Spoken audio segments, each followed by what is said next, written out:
So I'm just going to do a video of how I got my ryobi 2300 watt electric start generator to run. On Depot's website, it had pretty mixed reviews, this specific one, and I just figured, you know, it's probably some kind of manufacturing issue or something they had for a bit and they probably got over. I'll buy one anyways. Probably no different than the other one, than the pull start one. So it's, who knows what it was, but I'll bet it's just something simple. But of course, when I got it, it didn't start like it should have. So, all right, well, let's figure this out. So read the instructions. It said this and that and this and that. Nothing really helped. Nothing in the instructions told me what the problem was, but I figured it out. So I'll just show you real quick. So it's an electric start. Good thing though is this battery right here is a 4 amp hour. This thing will turn this over, I bet, hundreds and hundreds of times. Like, this sucker will start you as many times as you possibly want. And then it came with looks like a charger for that. So if you just let your thing run for a half hour, it will charge up your battery, which is pretty slick. But anyways, let's get to it. So on this one, basically instead of your off, idle, and cold start, you get two positions. You basically have on and off. Got your little push button start. Well, I was hitting the push button start there, turn it on, hitting the push button start, you know, it wouldn't start. Well, here, right? Come over here.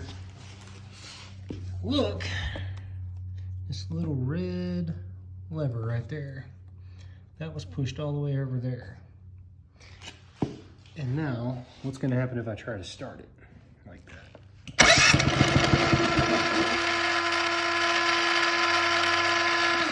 Something like that. So I was like, all right, well, let's tinker around with this. So I went ahead, took that, I was fiddling with it, pushed it back over this way.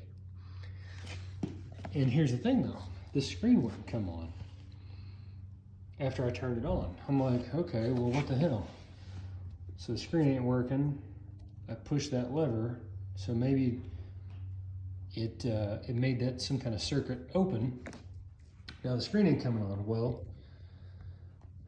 long story short, that I just pushed that red thing to where it's supposed to be, but the screen had frozen.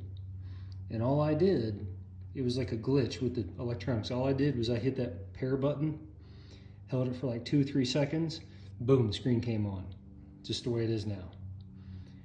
So now, with this in an on position, with this screen on, and remember, if yours froze, hit that pair button for a couple seconds, and with this little red thingamajig, I'll call it more perpendicular to the motor, or kind of angled at you this way.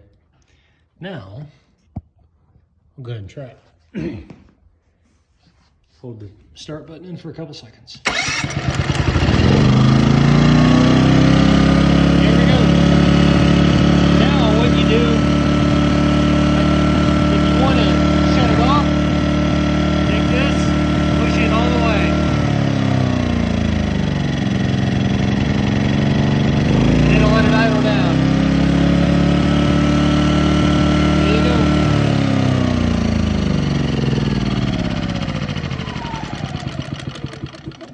So you can see what looks like to be some kind of idle screw right there. So you can adjust that. When it's on, this will close, and I think the more you screw it in, the higher idle it gets. But I put it about middle of the road because I didn't need it to be revving up super high.